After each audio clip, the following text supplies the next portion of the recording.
जय हिंद साथी। तो फिर से एक नई वीडियो में आपका स्वागत है। यदि आप भी हमारे इस चैनल में नए हैं तो चैनल को सब्सक्राइब करना ना भूलें, क्योंकि पहले की वीडियो में एक भाई ने कमेंट किया था कि भाई सिंधु घाटी सभ्यता के बारे में एक वीडियो बनाओ जो एग्ज़ाम से रिलेटेड हो। तो बिल्कुल मैंने सिंधु घाटी सभ्यता से रिलेटेड एक वीडियो बना दिया है, जो ये हिस्ट्री सेमेस्टर 1 के एग्ज़ामों के लिए बहुत ज़्यादा इम्पोर्टेंट है, या किसी भी एग्ज़ामों के लिए इम्पोर्टेंट है। यदि आप ये सिंधु घाटी सभ्यता के हमारे वीडियो देख लेते हैं तो आप किसी भी एग्ज़ामों में सिंधु घाटी सभ्यता से आने वाले कोई भी क्वेश्चनों को आराम से उत्तर दे सकते हैं। तो चलिए वीडियो को बिना देर किए हुए वीडियो को शुरू करते हैं। तो सिंधु घाटी सभ्यता के सामाजिक, आर्थिक एवं धार्मिक जीवन का परिचय, यानी सिंधु घाटी सभ्यता के सामाजिक, आर्थिक और धार्मिक इन सभी के परिचय को हम जानने का प्रयास करेंगे। सिंधु घाटी सभ्यता, जिसे हम इंडस वैली सिविलाइजेशन कहते हैं, विश्व की प्राचीनतम सभ्यताओं में से एक थी। जो सिंधु घाटी सभ्यता थी वो विश्व की प्राचीनतम सभ्यताओं में से एक थी, यानी सबसे प्राचीन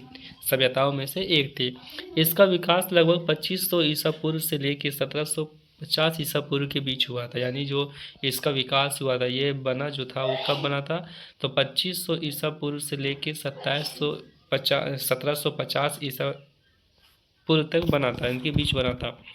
यह सभ्यता मुख्य रूप से सिंधु नदी और उसकी सहायक नदियों के किनारे विकसित हुई थी। अब देखिए दोस्तों, जितने इसके प्रमुख नगर कौन थे, हड़प्पा था, मोहनजोदाड़ो थे, लोथल, कालीबंगन और धोलावीरा।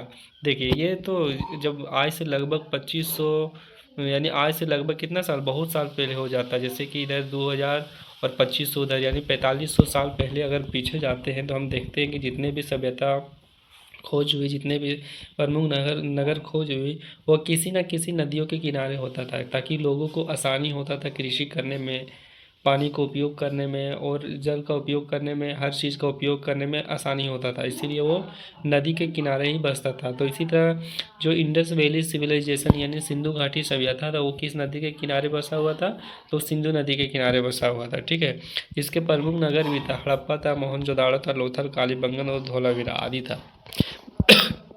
सॉरी। और बहुत और बहुत सारे ऐसे प्रमुख नगर है जिसका नाम अभी हम इसमें नहीं लिए हैं, लेकिन वो भी शामिल था।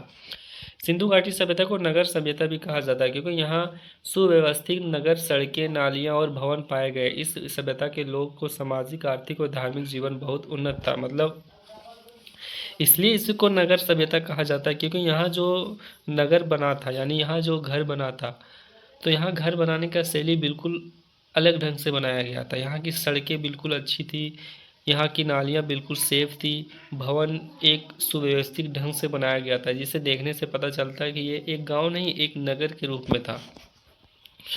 प्रस्तावना। अब यहाँ से मेरा इंट्रोडक्शन शुरू होता है सिंधु घाटी सभ्यता का। सिंधु घाटी सभ्यता की खोज 1921 में हुई थी। सिंधु घाटी की सभ्यता की खोज कब हुई थी, 1921 में हुई थी। कौन किया था, तो राखालदास बनर्जी ने किया था। इस सभ्यता ने यह सिद्ध किया कि भारत में प्राचीन काल में भी उच्च स्तर की संस्कृति और सभ्यता मौजूद थी। मतलब इस घाटी सभ्यता से यह सिद्ध हुआ कि भारत में प्राचीन काल में भी उच्च स्तर पर संस्कृति और सभ्यता मौजूद थी। यहाँ के लोग शिक्षित थे, संगठित और कला प्रेमी थे। उनके जीवन में सामाजिक व्यवस्था, व्यापार, कृषि, धर्म का महत्वपूर्ण स्थान था। यानी इस सभ्यता से ये पता चला कि जो आज से प्राचीन काल को में देखा जाए तो वहाँ के जो लोग था वो समझ लीजिए कि एक तरह से शिक्षित था, संगठित और कला प्रेमी था। उनके अंदर सामाजिक व्यवस्था, व्यापार, कृषि, धर्म का महत्वपूर्ण जानकारी भी था। अब जानते हैं सिंधु घाटी सभ्यता का सामाजिक जीवन, समाज की संरचना। आखिर संरचना कैसी थी, तो सिंधु घाटी सभ्यता का समाज संगठित और व्यवस्थित था। समाज मुख्य रूप से विभिन्न वर्गों में बटा हुआ था, जैसे शासक वर्ग, व्यापार वर्ग, कारीगर वर्ग, किसान वर्ग, मजदूर वर्ग, यानी ये वर्गों में सारा चीज़ बटा हुआ था। इन सभी वर्गों को समाज में अपना अपना भी महत्व होता था। अब परिवार व्यवस्था होता था, तो वो किस तरह है, तो इस सभ्यता में परिवार समाज की मुख्य इकाई होता था। लोग परिवार के साथ रहते थे, पुरुष और महिला दोनों को समाज में सम्मान प्राप्त था। कुछ इतिहासकार का मानना है कि समाज में मातृसत्तात्मक था, यानी क्या था कि माताओं के नाम से जाना जाता था। व्यवस्था के संकेत भी मिलते हैं, क्योंकि मातृ देवी की पूजा का प्रमाण मिला। अब देखते हैं कि वहाँ का रहन सहन। सिंधु सभ्यता के लोग साफ सफाई पर विशेष ध्यान देते थे। उनके घर पक्की ईंटों से बना हुआ था। घरों में स्नानागार, रसोई घर, कुएं, जल निकासी की व्यवस्था, मतलब कहा जाए तो नहाने यानी बात बाथरूम भी था वहाँ पे, किचन भी था, और हर घर में एक कुआं पाया जाता था। और उस कुएं की पानी जो नाली निकलती थी, वो नाली निकल के मेन सड़क में जाती थी, मेन सड़क से निकल के मुख्य नाली में जाती थी, और वो नाली जाके किसी अन्य जगह में निकलती थी। जल निकासी की व्यवस्था मौजूद थी। यह उनकी उन्नति जीवन शैली को दर्शाता है। लोग सूती और ऊनी वस्त्र पहनते थे, पुरुष धोती जैसे वस्त्र तथा महिला आभूषण पहनती थी। अब वहाँ के भोजन के बारे में हम चर्चा करते हैं। लोग वहाँ पे गेहूँ, जौ, चावल, फल और सब्जियाँ का सेवन करते थे। दूध और मांस भी भोजन का हिस्सा था। वे पशुपालन भी करते थे। गाय, बैल, भैंस, बकरी और कुत्ते भी पाला जाते थे। यानी आज के समय में जो चीज़ पाला जा रहा है, गाय, भैंस, बकरी, कुत्ते, सब उस समय में भी पाला जाता था। मनोरंजन के लिए क्या था? तो मनोरंजन के लिए लोग नृत्य, संगीत, खेल, शिकार का उपयोग करते थे। खिलौनों, पासे और मिट्टी की मूर्तियाँ मिली, जिससे पता चलता है कि बच्चे भी खेलकूद करते थे। अब हम देखते हैं इनके आर्थिक जीवन, आखिर इसका आर्थिक जीवन किस तरह था। तो सबसे पहले वहाँ कृषि सिंधु सभ्यता की अर्थव्यवस्था का मुख्य आधार कृषि था। मुख्य फसलें थी गेहूँ, जौ, चावल, कपास। सबसे मुख्य फसल जो था वो था कृषि, लेकिन उसके नहीं, सबसे मुख्य फसल जो था वो था चावल, जबकि गेहूँ, जौ, चावल, कपास ये सब भी था उसका अन्य फसल। विशेष बात यह है कि विश्व में सबसे पहले कपास की खेती का प्रमाण सिंधु सभ्यता से मिलता है। कृषि के लिए सिंचाई की व्यवस्था भी थी। अब पशुपालन देख लेते हैं। लोग कृषि के साथ साथ पशुपालन भी करते थे। वे गाय, बैल, भैंस, बकरी आदि पशु पालते थे। बैलों का उपयोग खेती और परिवहन में भी किया जाता था, जिस तरह अभी किया जाता है। व्यापार की नज़र देखें तो सिंधु सभ्यता में व्यापार बहुत विकसित था। आंतरिक व्यापार के साथ साथ विदेशी व्यापार भी होता था। मेसोपोटामिया से व्यापार का प्रमाण मिला है। व्यापार के लिए बैलगाड़ी, नाव, जहाज का उपयोग किया जाता था। लोथल में बंदरगाह मिलने से समुद्री व्यापार का भी पता चलता है। अब उद्योग और कुटीर उद्योग, यानी इस सभ्यता के लोग अनेक प्रकार के उद्योगों में निपुण थे। मुख्य उद्योग थे मिट्टी का बर्तन बनाना, धातु का काम करना, मणकी बनाना, वस्त्र बनाना, आभूषण बनाना। कारीगर अत्यंत कुशल थे और अच्छे थे। माप तोल प्रणाली भी थी यहाँ पे, यानी सिंधु सभ्यता के लोग व्यापार को सुचारू रूप से चलाने के लिए मानकीकृत बाट और माप का प्रयोग किया जाता था। यह उनकी आर्थिक उन्नति और संगठित व्यवस्था का प्रमाण है। सिंधु घाटी सभ्यता का धार्मिक जीवन, धर्म की विशेषता, यानी सिंधु सभ्यता के लोग का धार्मिक जीवन सरल और प्रकृति आधारित है। यानी सिंधु घाटी के लोग जो थे उनका धार्मिक पूरा आसान था और प्रकृति पर आधारित है। या प्रकृति को ही मानता था और उन्हीं के अनुसार वो चलता था। वे प्रकृति तथा देवी देवताओं को पूजा करते थे। मातृ देवी की पूजा, यानी मिट्टी की अनेक स्त्रियाँ मूर्तियाँ मिली, जिससे पता चलता है कि वे लोग मातृ देवी की पूजा करते थे। उन्हें उर्वरता और समृद्धि की देवी माना जाता था। पशुपति शिव की पूजा, एक मुहर पर योग मुद्रा में बैठे हुए एक पुरुष की आकृति मिली है, जिससे कुछ इतिहासकार भगवान शिव का प्रारंभिक रूप पशुपति मानते हैं। इससे शिव पूजा के प्रारंभिक रूप का भी संकेत मिलता है। चौथा कारण आता है कि वृक्ष एवं पशु पूजा।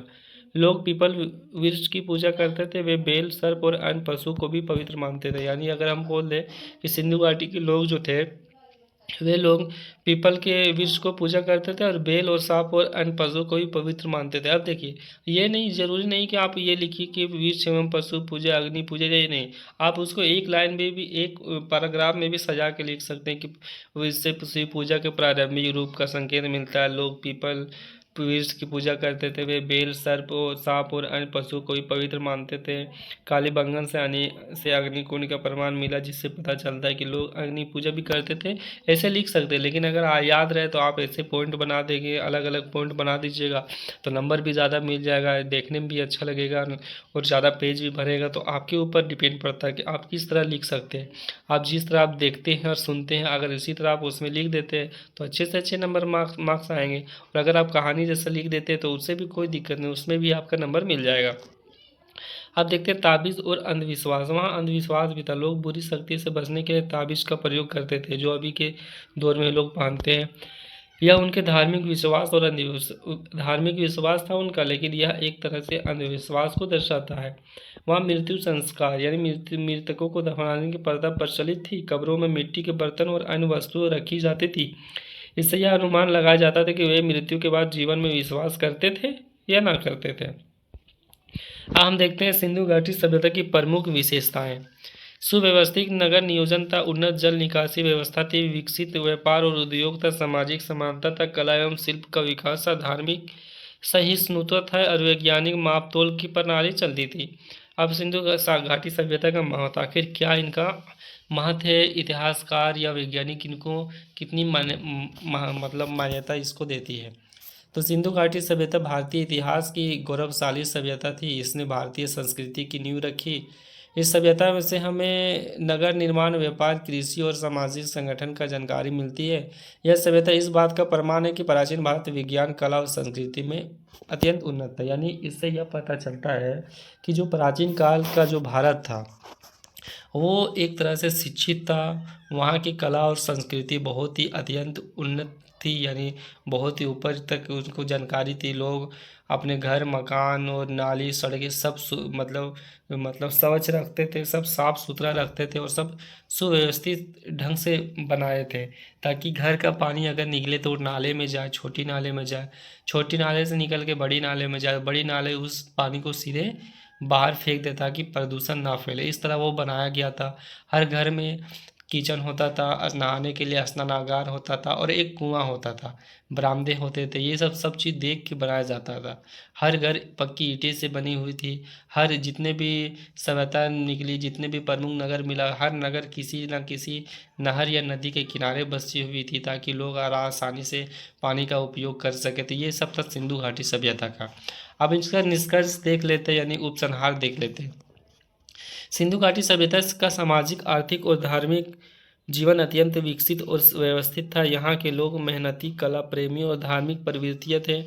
उनकी नगर योजना, व्यापार व्यवस्था और धार्मिक विश्वास आज भी इतिहासकार को आकर्षित करते हैं। यह सभ्यता भारतीय संस्कृति की प्राचीन महानता का प्रतीक माना जाता है। तो दोस्तों, आज का वीडियो बस इतना ही है। आज की वीडियो में हमने चर्चा किया सिंधु घाटी सभ्यता के बारे में। अगर आपको लगता है कि उनके नगरों के बारे में चर्चा करें तो आप कमेंट में ज़रूर कमेंट कीजिए कि आप हड़प्पा के बारे में बताइए, मोहनजोदाड़ो के बारे में बताइए, लोथल के बारे में बताइए, कालीबंगन के बारे में बताइए, या फिर आपको लगता है कि किसी और सभ्यता के बारे में चर्चा करें तो उनके बारे में भी आप बताइए। हम ज़रूर उस पर वीडियो बनाएंगे। तब तक के लिए थैंक यू सो मच।